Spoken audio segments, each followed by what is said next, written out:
A partir de agora na Showtime. Alcel Pro Saúde. Alcel.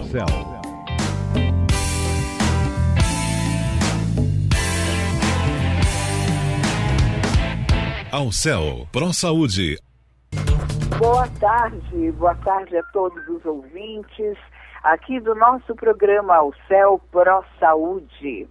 E hoje nós vamos falar com a grande doutora Maria Augusta Junqueira Alves. Eu digo que ela é grande porque realmente ela é uma grande expressão na medicina brasileira.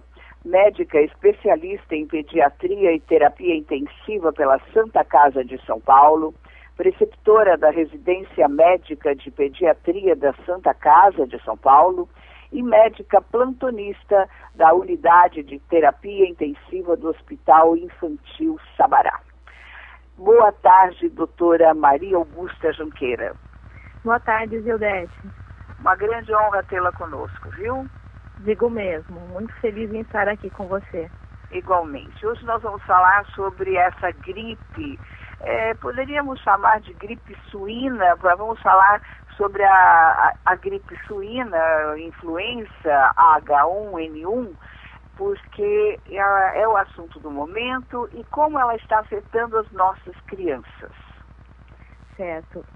Zildete, hoje em dia a gente fala em síndrome gripal, que é causada pelo influenza B, que é um vírus que vem preocupando bastante a gente, que nos últimos dias a gente tem visto um aumento muito importante da incidência dele, principalmente do H1N1, ao contrário do que a gente viu no ano passado, que os casos foram menores, mas desde fevereiro a incidência dos casos tem triplicando mês a mês.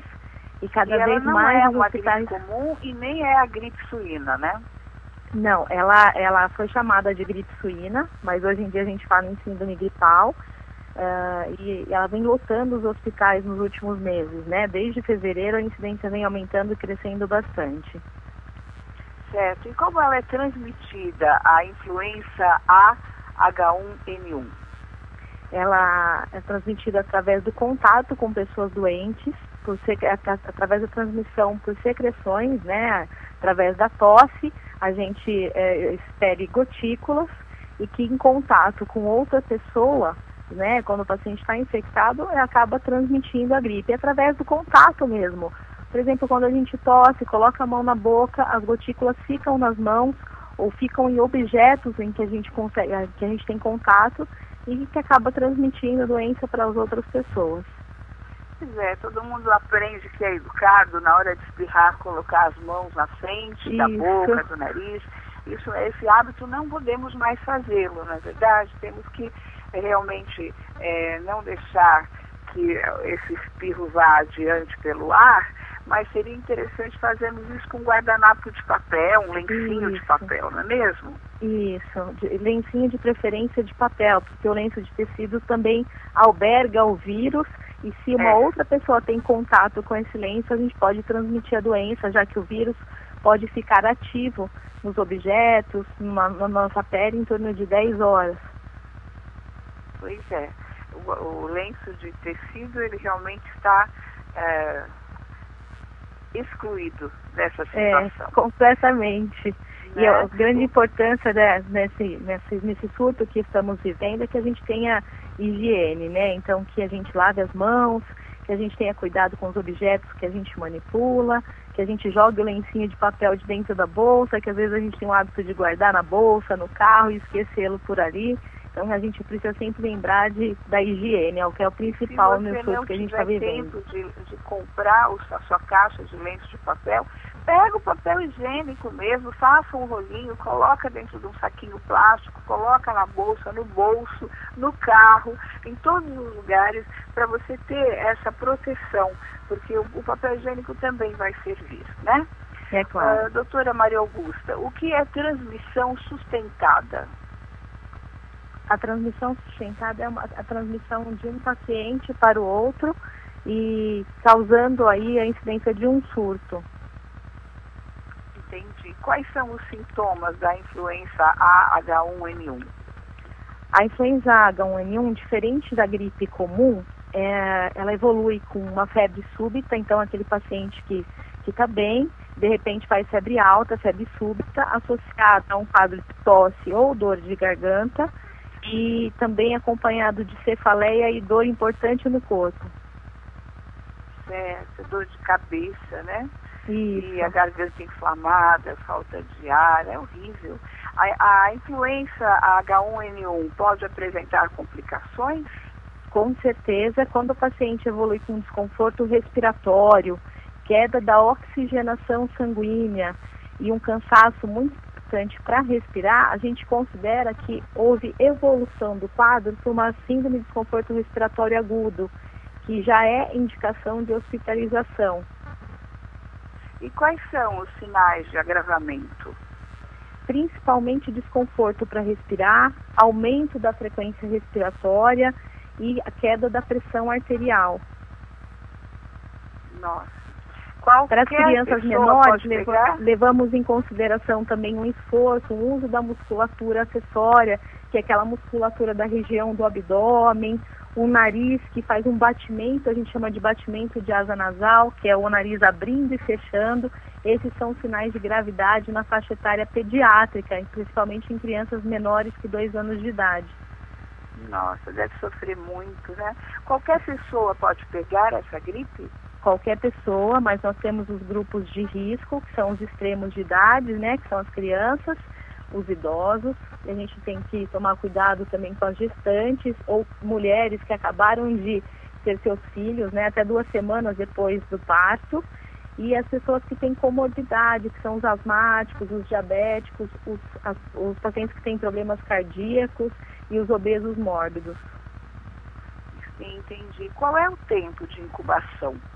Tempo de incubação, geralmente em torno de 4 dias, e o período de transmissibilidade, que é aquele período em que a gente consegue passar o vírus para uma outra pessoa, é para as crianças em torno de 14 dias depois do início dos sintomas, e para os adultos depois de 7 dias do início dos sintomas.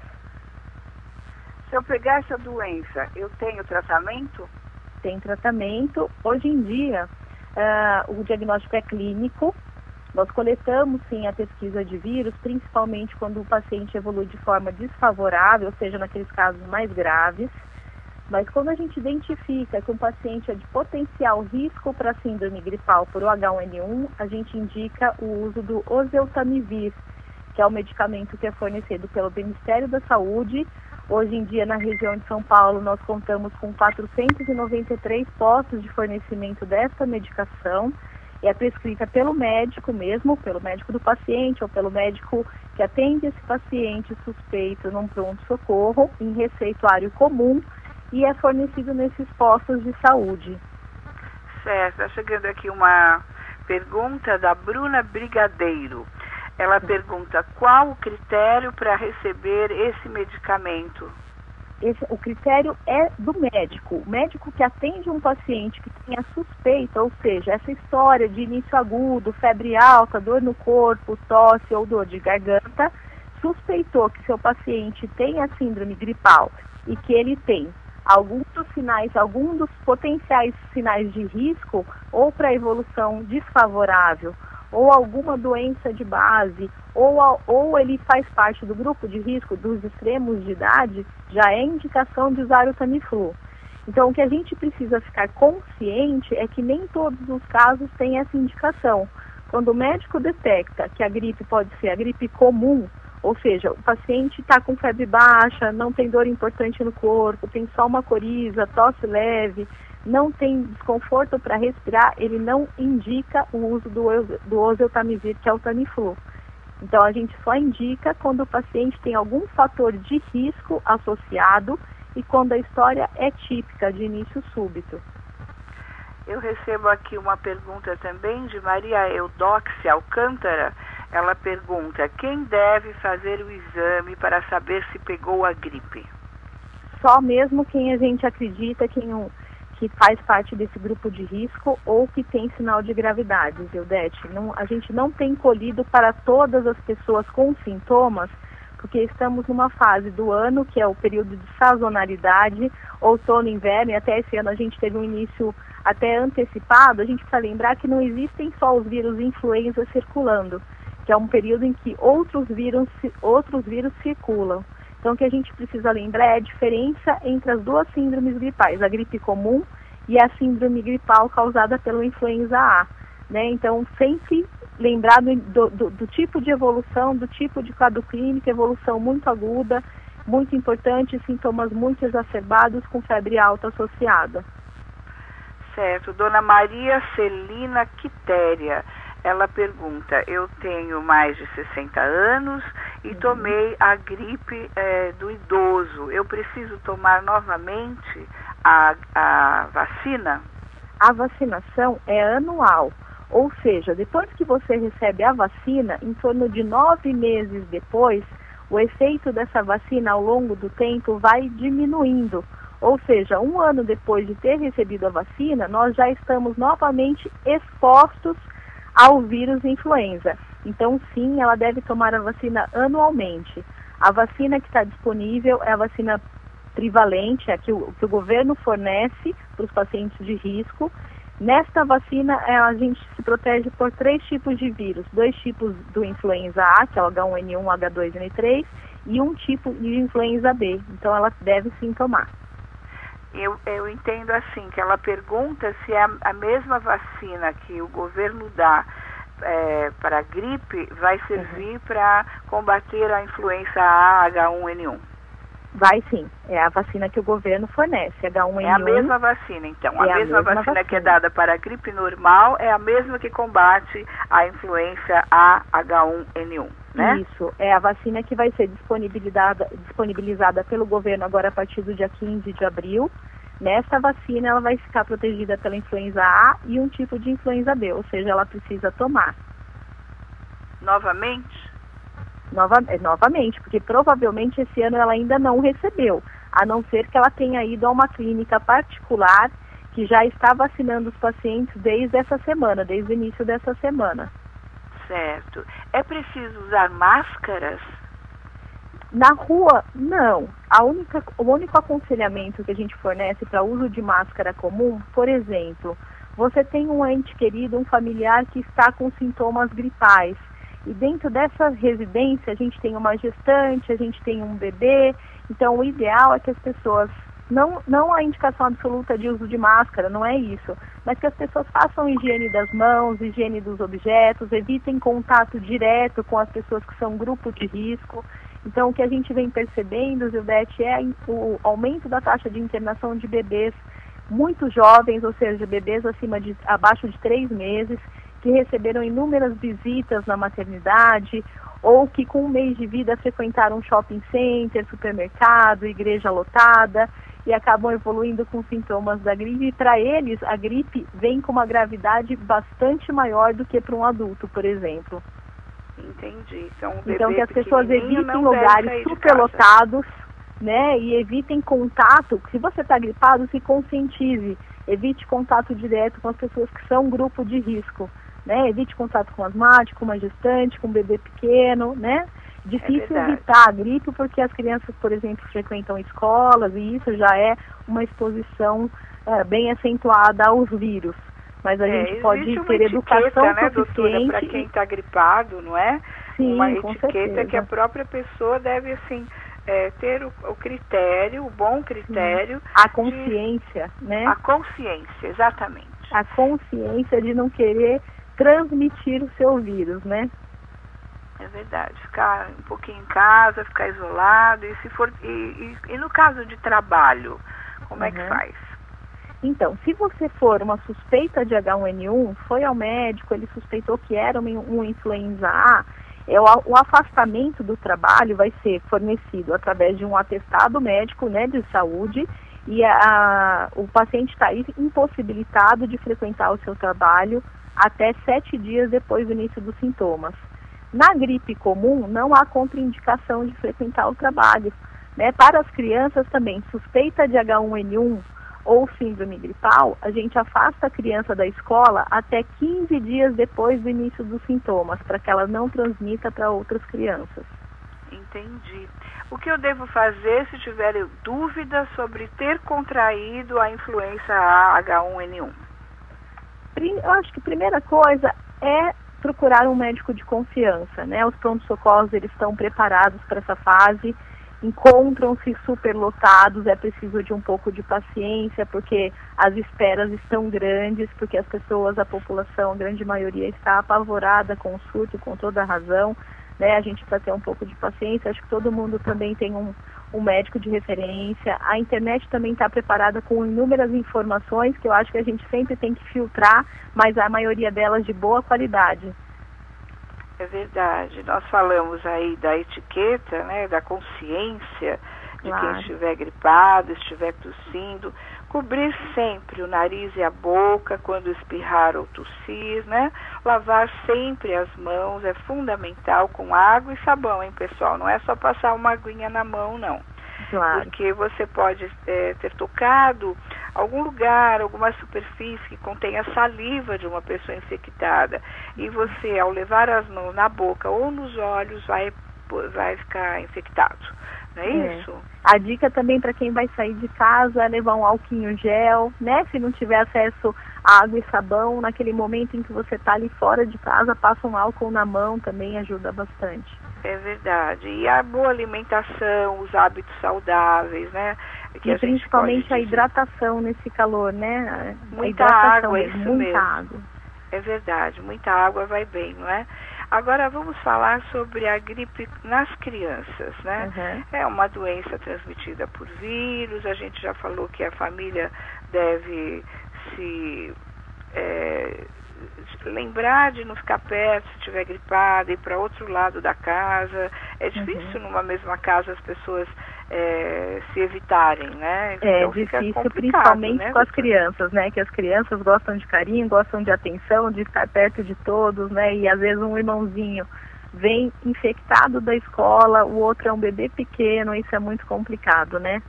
Muito complicado mesmo, porque nem sempre as casas são tão grandes que possam se isolar uma criança da outra, né? Isso. Aí quais os cuidados que a mãe deve ter?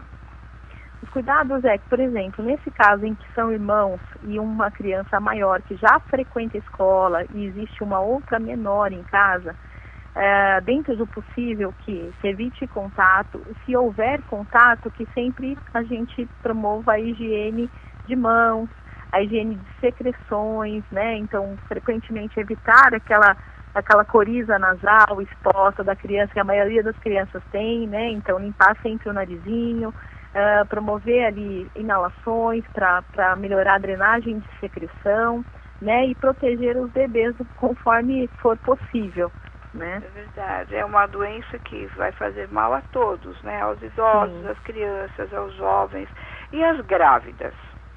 As grávidas, por favor, não frequentem lugares lotados, porque as grávidas, pela condição da gestação, ficam com a imunidade funcionando um pouco diferente da habitual, ou seja, a gente considera como uma imunossupressão leve. Então, elas estão mais expostas aos vírus. Então, o ideal é que elas não frequentem locais fechados e superlotados, né? E que quando escolham suas maternidades, avisem para as pessoas, por favor, não me visitem dentro da maternidade, porque o bebê pequeno, ele também é super suscetível aos vírus. O que a gente tem visto é cada bebê recebendo 20, 30 visitas e internando na semana seguinte ao nascimento em UTIs com bastante gravidade. A vacinação para as grávidas, como é que é feita? A grávida é considerada um paciente de risco, está completamente indicado para as grávidas e, inclusive, a vacina vai ser fornecida para esse grupo, tanto para gestantes quanto para as puérperas, para aquelas que tiveram seus bebês até 2 semanas depois do nascimento desse bebê. Mesmo que sejam aquelas mulheres que tiveram aborto ou perda fetal, mesmo assim é fornecida a vacina do governo para elas. Pois é, o Ministério da Saúde disponibiliza a vacina gratuitamente nos postos de saúde, junto com a vacina da gripe comum, né, que aí seria para as crianças entre 6 meses e 5 anos, além de grávidas, mães que deram à luz até 45 dias, idosos e profissionais da saúde, porque eles também correm muito risco, né? E para os grupos de risco, que são aquelas pessoas que possuem asma, nefropatia, doença hepática, doença hematológica como anemia falciforme, os diabéticos podem ler carta dos seus médicos solicitando a vacina, e esses grupos, como são considerados de risco, também receberão a vacina. E os obesos mórbidos também. Ah, também é? Também são considerados. Quantas doses essa vacina tem?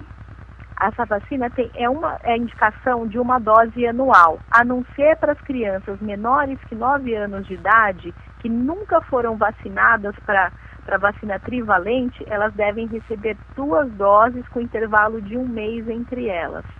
O restante da população que já vem recebendo anualmente a vacina, tem que tomar uma vacina por ano só. Entendi. E para as outras idades? Para as outras idades, só apenas uma vacina anual. Certo. Então, deixamos claro aí, se a criança nunca tomou nenhuma dose da vacina contra a gripe, ela vai ter que tomar 2 doses com 30 dias de intervalo. Isso se é uma criança abaixo de 9 anos, né? Aí ela toma 2 doses da vacina. Certo. Então, é de 0 a 9 anos, é isso? Isso. Certo. Além da imunização, medidas que a gente já falou, não é? De disseminação e para tomar cuidado com vírus, bactérias, né? Porque essa bactéria, ela fica 7 dias? O vírus pode ficar 7 dias num adulto, depois do início dos sintomas, e na criança até 14 dias. Certo. Mãos limpas, nós já falamos também do uso do álcool gel, que até está faltando nas farmácias, nos lugares onde vendem, né?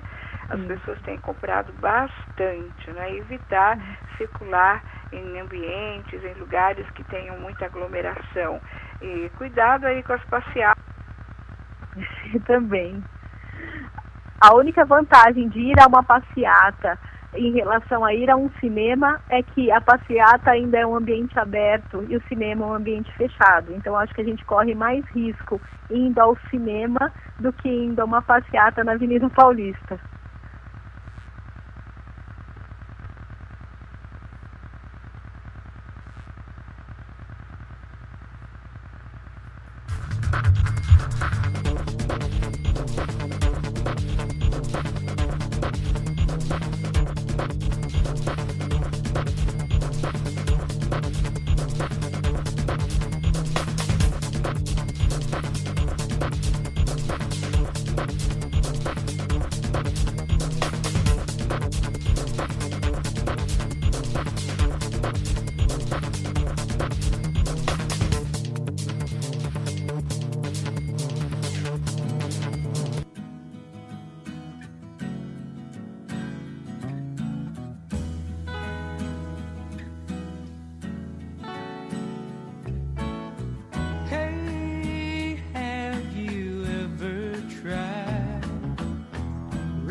Dreams there for those who sleep. Life is for us to keep. And if you're wondering what this song is leading, continua, Zil.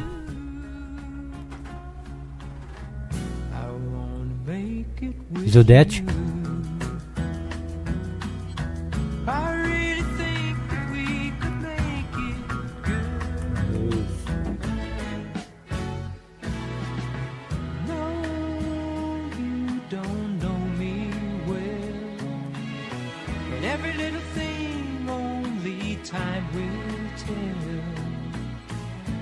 You believe the things that I do, and we'll see it through.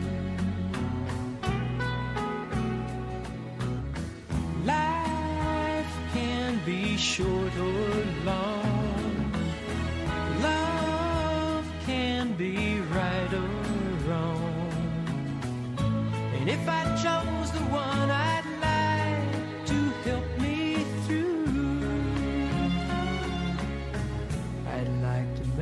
it with you.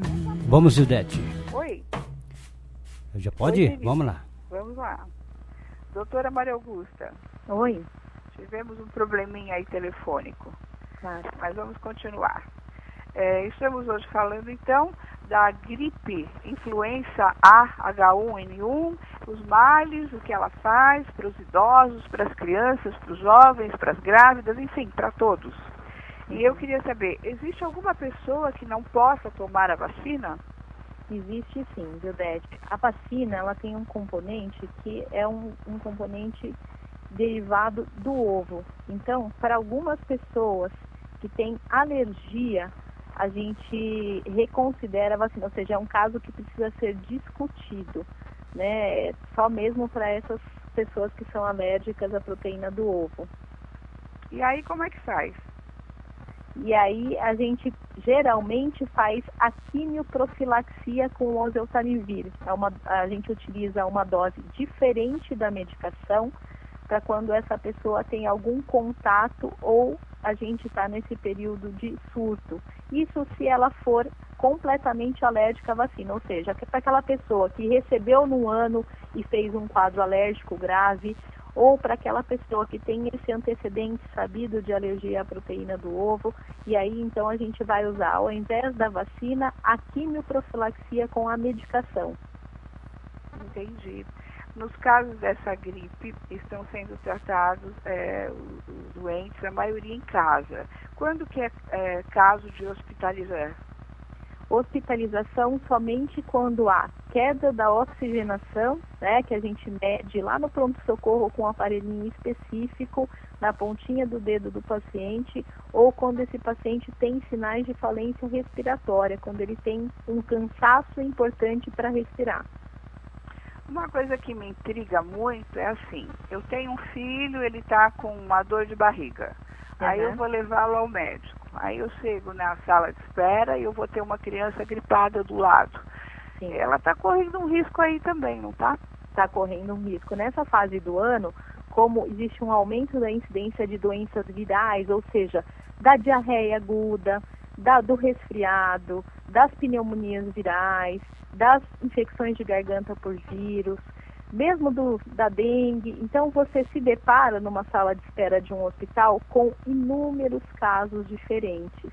E como está impossível da separação física desses pacientes dentro do hospital, eles acabam tendo contato entre eles. É muito sério isso. E aí o que as esperas são longas? Por exemplo, eu tenho uma filha que o meu neto está com alergia. Uhum. E ela fala, mãe, vamos levá-lo ao médico. Eu digo, não, vamos esperar um pouco. O ideal é que, na medida do possível, se não é um caso urgente, que a gente não expõe essa criança, que é um caso possível não infecção, por exemplo, a urticária, qualquer outra queixa que não tenha nenhuma infecção associada, ou que a gente leve no consultório, né, que a lotação é um pouco diferente de uma sala de espera de hospital do que de um hospital que está absolutamente lotado e impossibilitado de separar os casos entre eles, né? É verdade. É uma coisa bem séria mesmo, muito grave. As mulheres grávidas também, que elas têm que fazer o pré-natal, têm que estarem pelo menos uma vez ao mês no médico, né? Também é um caso muito sério. Aí eu acho que até questão de se usar mesmo a máscara, né? E para os obstetras também, eu acho que a grande sugestão é que eles separem o pré-natal num dia específico, né? E que seja um dia criado somente para pré-natal. E separe das pacientes comuns, mas mesmo entre as grávidas pode haver alguma com sintoma gripal, né? É verdade. Então, mamãe, se os seus filhos estiverem com qualquer probleminha, tenham calma.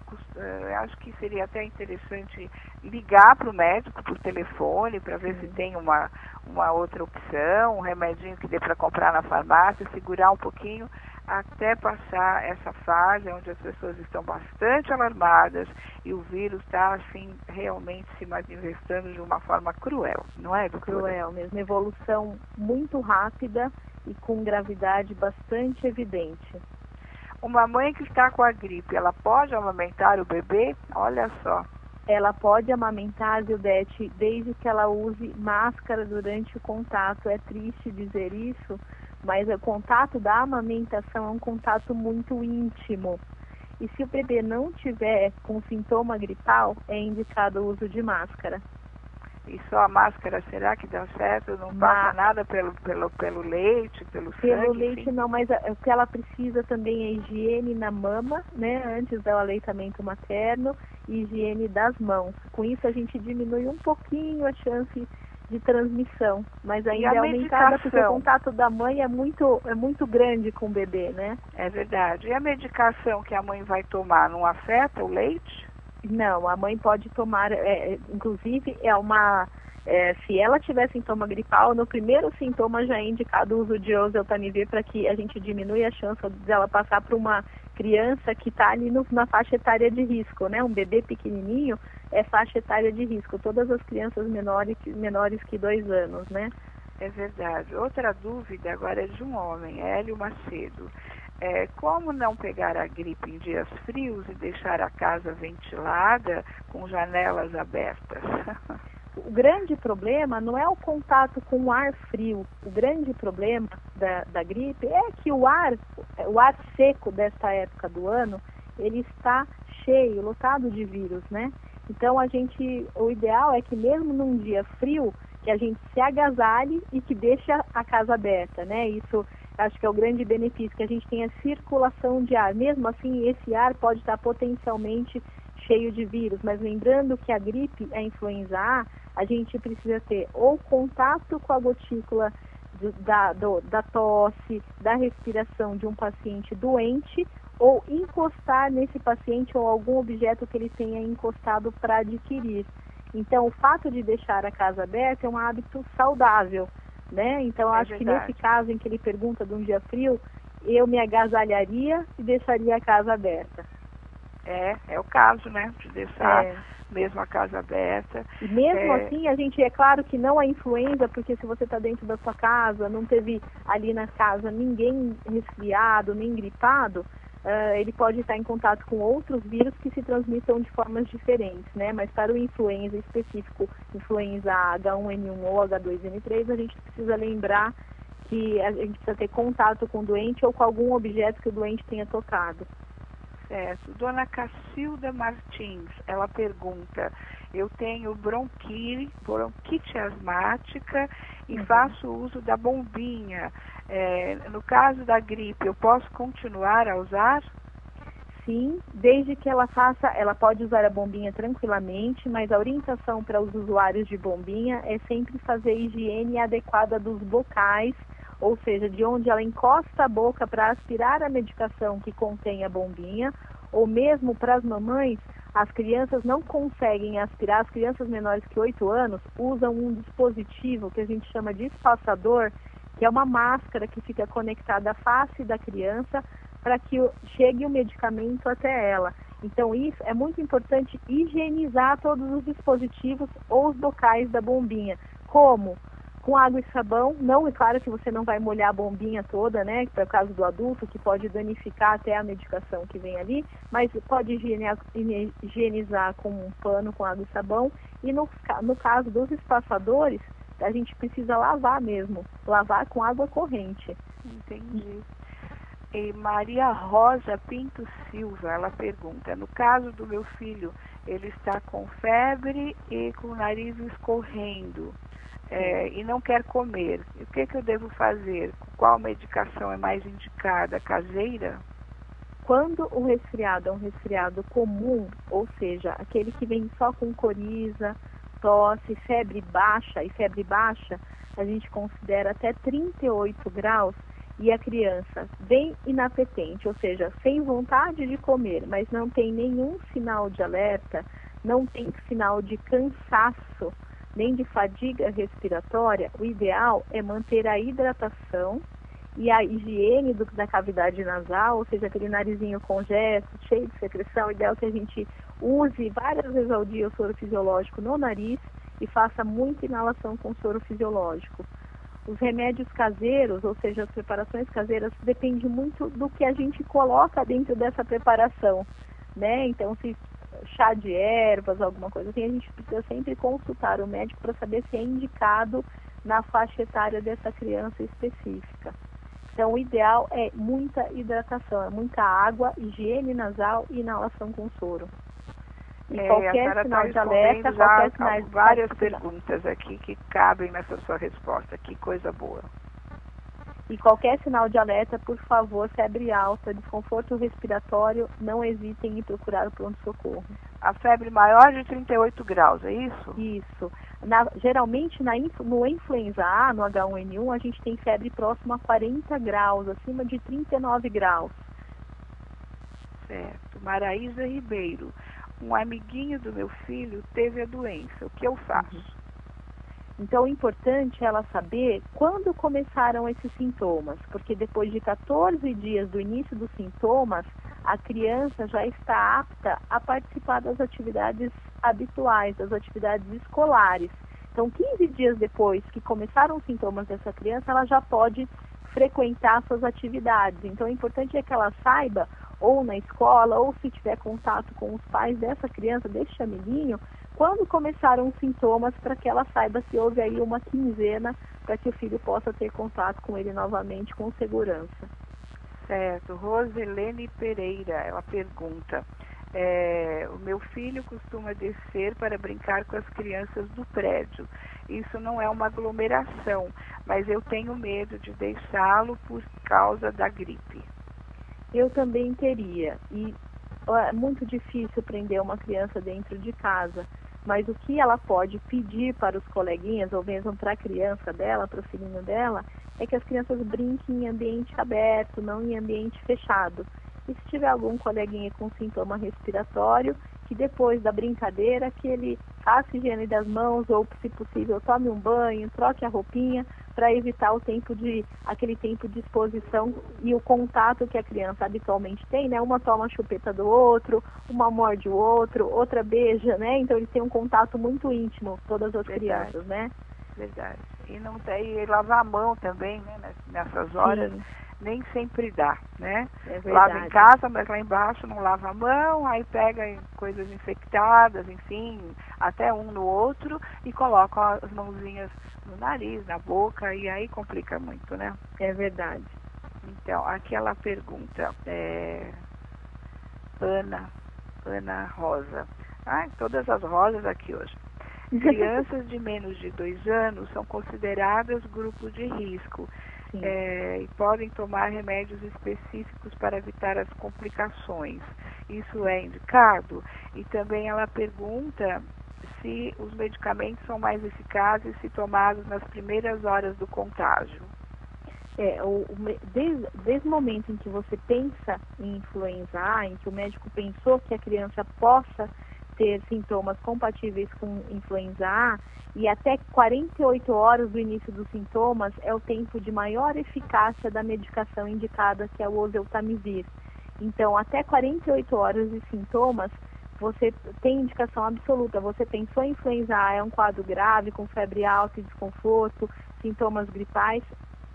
Quanto mais rápido você introduz o Tamiflu, mais eficaz ele pode ser.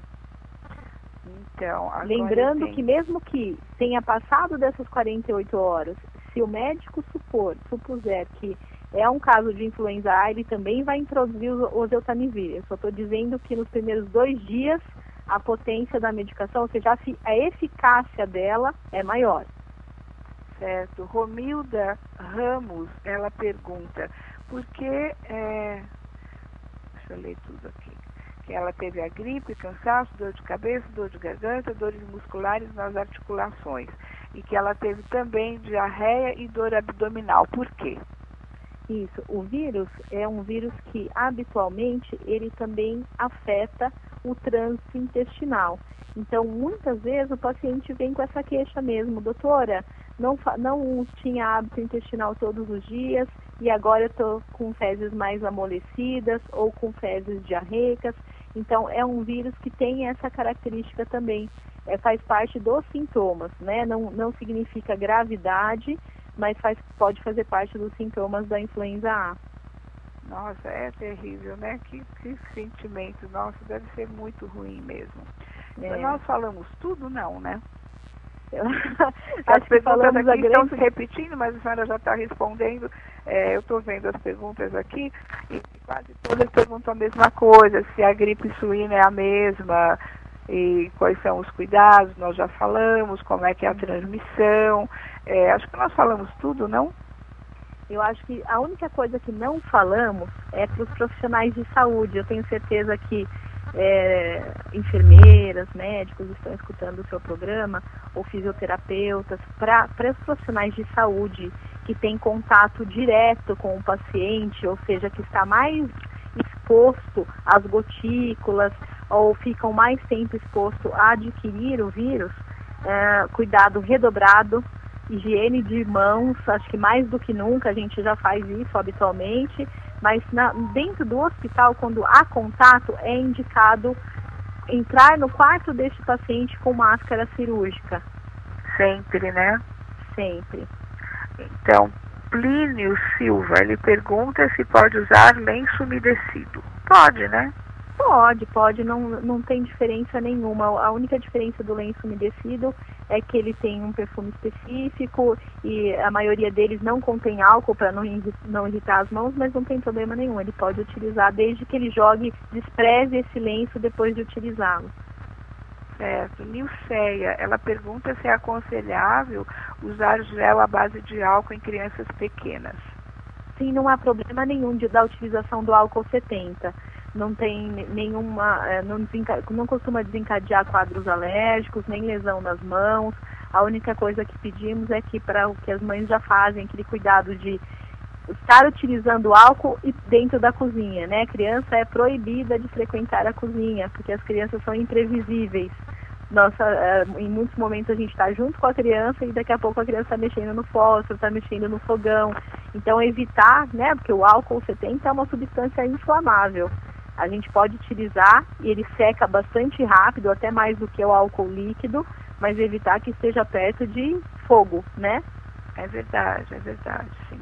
Ana Maria, ela fala que sempre que ela tosse ou espirra, ela lava bem as mãos com água, com sabonete, de preferência água morna, e esfrega os dois lados das mãos por uns 15 segundos e enxágua com bastante água. Uhum. É isso mesmo, né? Também é isso mesmo. Não, a temperatura da água não muda a qualidade da higiene, né? A higiene que ela descreveu, a higiene adequada, você tem que lavar os dois lados das mãos e entre os dedos também. O ideal é que a gente higienize até o antebraço, se possível, né? Nem sempre as pessoas sabem lavar as mãos, até as unhas tem que ter um cuidado, isso. Não é? E o antebraço é a parte mais exposta do nosso braço, então, se possível, faça a higiene do antebraço também.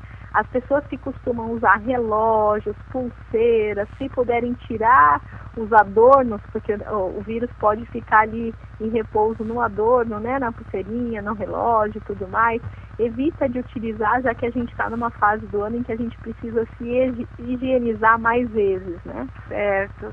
Jaqueline pergunta, por quanto tempo vírus e bactérias, eles ficam em torneiras e telefones? Depende muito do vírus e da bactéria. Para o vírus específico que a gente está falando hoje, que é o influenza A, em torno de 10 horas. Né? Então, por exemplo, no trabalho... 10 horas é muito tempo. Na maçaneta da porta, no carro. Então, o ideal é que a gente tome até cuidado no de falar no telefone, né? Às vezes a gente está no trabalho... Os corrimãos e também no ônibus, naquela coisa que pega, né? Que segura. No metrô e tudo mais, né? Por isso que eu falo, leva, se for possível, levar o álcool gel dentro da bolsa, né? Sempre, né? Que loucura, é verdade. E táxi também. É uma loucura. Eu acho que o vírus fica em tudo, né? Fica. Coitado dos taxistas, né? Se pegarem... É verdade. Eles deveriam ser considerados um grupo de risco, né? É verdade.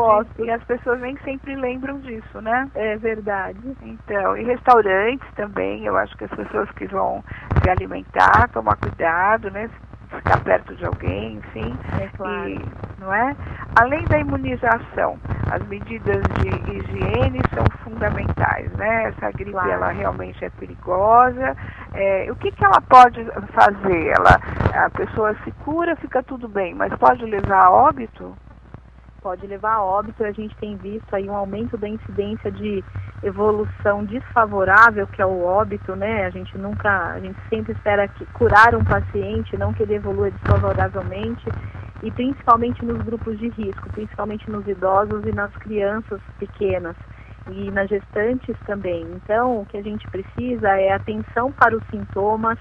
Procurem um médico, procurem um pronto-socorro, mesmo que seja para chegar lá e o médico dizer não, o quadro é sugestivo de gripe comum mesmo, não tem nenhum sinal de influenza, mas é muito importante. O atraso na procura de serviço de saúde tem o atraso e o passar dos dias tem aumentado a gravidade dos casos. Certo. Roberta Constantino, ela está amamentando e o médico dela disse que os anticorpos passam para o bebê. Sim, a amamentação é muito recomendada porque o bebê ele nasce ali com uma imunidade que está em desenvolvimento. E através do leite materno a mãe passa os seus anticorpos. Então é óbvio, é indicado sim o máximo que a mãe puder amamentar. Inclusive a Sociedade Americana de Pediatria recomenda a amamentação até os 2 anos de idade. Mas com aqueles cuidados que a gente comentou. Se a mãe tiver sintomas gripais e o bebê não, por favor, utilizar a máscara, utilizar higiene das mãos, higiene do seio antes da amamentação é muito importante. Eliana Neder, ela pergunta qual o valor médio de uma vacina em clínicas particulares. Então, as clínicas particulares estão fornecendo 2 tipos de vacina. Uma é a trivalente, que é a mesma que o governo fornece, que protege o paciente para 3 tipos de vírus, 2 tipos da família influenza A e 1 tipo da família influenza B. E a quadrivalente, que protege o paciente contra 2 tipos do influenza A e 2 tipos de influenza B. É melhor, ambas as vacinas custam R$120. A quadrivalente é melhor? A quadrivalente é melhor. Se puder usar a quadrivalente é melhor. Certo. E a que o governo vai dar é a trivalente? A trivalente. Certo. E aí, por falta dessa quarta aí, será que vai dar problemas? Vai deixar a população exposta a outros perigos ou não? Não, porque o que acontece? Os principais vírus circulantes esse ano são da família H1, a família influenza A, ou seja, tanto na trivalente quanto na quadrivalente a gente tem o influenza A ali dentro da vacina. Então a gente está protegido. A quadrivalente tem um tipo de vírus da influenza B, que é aquele vírus que circulou lá nos Estados Unidos no ano passado. Então é uma complementação, mas para os principais tipos de vírus e os que evoluem com maior gravidade, o governo está protegendo a sua população com o fornecimento da vacina trivalente. Certo. A data que o governo vai oferecer essa vacina é a partir do dia 11 de abril, né? Isso. O governo antecipou a sua vacinação diante de tanto do aumento dos casos, né? Esse ano a gente começou antes, então o aparecimento dos casos foi em fevereiro e a gente vem assistindo um crescimento exponencial do número de casos, por isso o governo antecipou a sua vacinação. Primeiro para as crianças pequenas e os idosos e depois a população em geral. Isso. A não ser que queira pagar os R$120 numa clínica particular. E que encontre, né? Porque eu ouvi dizer que está bem difícil de ser encontrada a vacina até nas clínicas particulares. Para quem tem passado essa semana em frente de clínica de vacinação, tem percebido que há congestionamento de carros e de pessoas também. Pois é, e agora tomar também cuidado, porque nas clínicas de vacinação também pode ter as pessoas infectadas. A pessoa que está com gripe pode tomar a vacina? Ela só não pode tomar, se ela tivesse algum sinal de gravidade, se ela tiver desconforto respiratório ou se tiver com febre alta no momento da administração da vacina e a vacina não é indicada. Aí o paciente precisa melhorar, se ele tiver algum quadro clínico que seja sugestivo do influenza A, ele vai tomar o Tamiflu, melhorar e depois ser vacinado. No caso de não encontrar o Tamiflu, qual seria a opção? Não há opção para o influenza A. Essa é a medicação indicada, por isso que a Secretaria da Saúde do Estado do Município de São Paulo disponibiliza a medicação em 493 pontos que estão disponíveis na internet, no site do Ministério da Secretaria e do Ministério da Saúde. Certo. Então, se você quiser, é só colocar lá www.ministeriodasaude.com.br, acho que deve ter ou Secretaria de Saúde do município de São Paulo, e aí você consegue acessar os pontos de distribuição, os postos onde a medicação está disponível. E os horários de funcionamento? Os postos funcionam em horário comercial, então geralmente até às 5 da tarde. Um outro site também em que está disponível a lista desses postos é o site da Prefeitura de São Paulo, www.prefeitura.sp.gov.br. Certo. E se vocês não lembrarem ou não deu para anotar, entra no Google, joga lá, não é? Ministério da Saúde ou Prefeitura ou Secretaria de São Paulo. Municipal de Saúde, Prefeitura de São Paulo. Isso mesmo.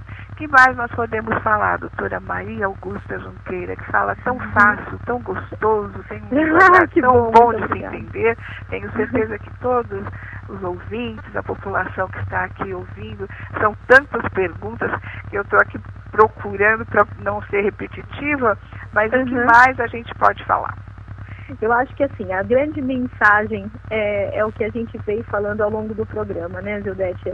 Por favor, mantenham a calma, né? Eu sei que a gente está vivendo um momento de inúmeras doenças novas, então todo mundo está em pânico, morrendo de medo de perder seus entes queridos, mas a gente precisa manter a calma, ter consciência de que a higiene e a educação são duas premissas universais sempre, né, e ter consciência de que a gente, mesmo estando com sintoma gripal, a gente não precisa transmitir para o companheiro do lado, ou para as outras pessoas também, que isso é o que provoca um susto. O ideal é que a gente evite de frequentar locais fechados, shoppings, no momento em que, nos horários de pico de movimento. Para aquela gestante, o ideal é que fique em casa, né, ou que se vá sair para passear, frequente locais abertos. Para as mães de bebês pequenos, menores que 3 meses, o ideal é manter o resguardo mesmo, como nossa avó já dizia, o ideal é ficar em casa, né? Apesar de que muitas vezes é difícil, mas ventilar bem a casa, deixa o bebê em casa, né? Às vezes a gente vai fazer atividade habitual, atividade doméstica, e vai levar o bebê no supermercado porque não tem com quem deixar, o ideal é que a gente não leve. Né, que eles não sejam expostos a grandes aglomerações, né? Igreja também, vai à igreja, mas deixa o bebê pequeno em casa, né? Para não expor ele a contato com os vírus.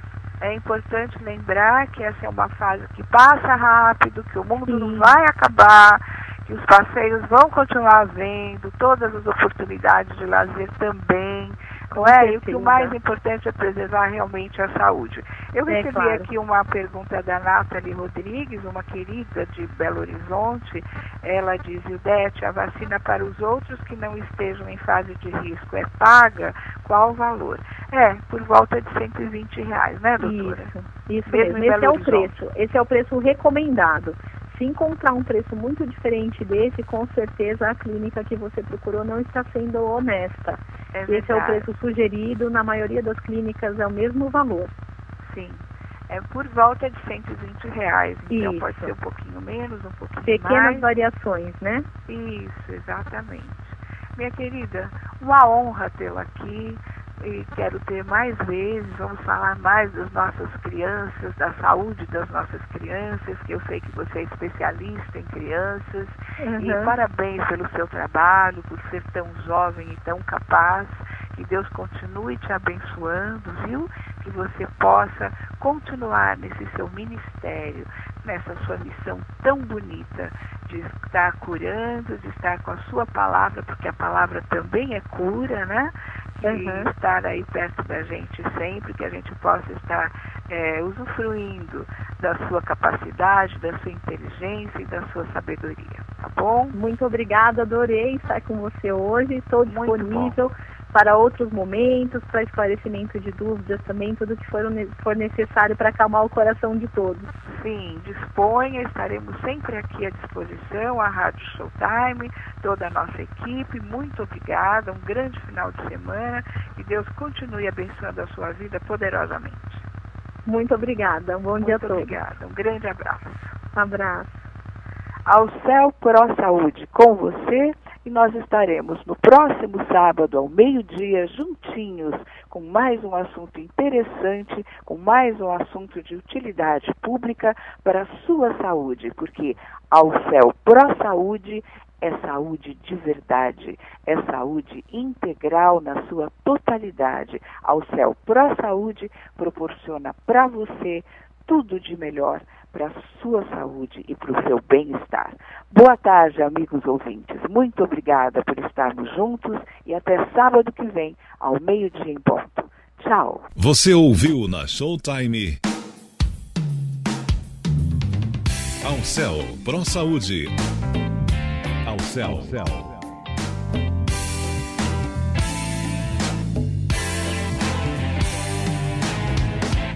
Ao Céu Pro Saúde.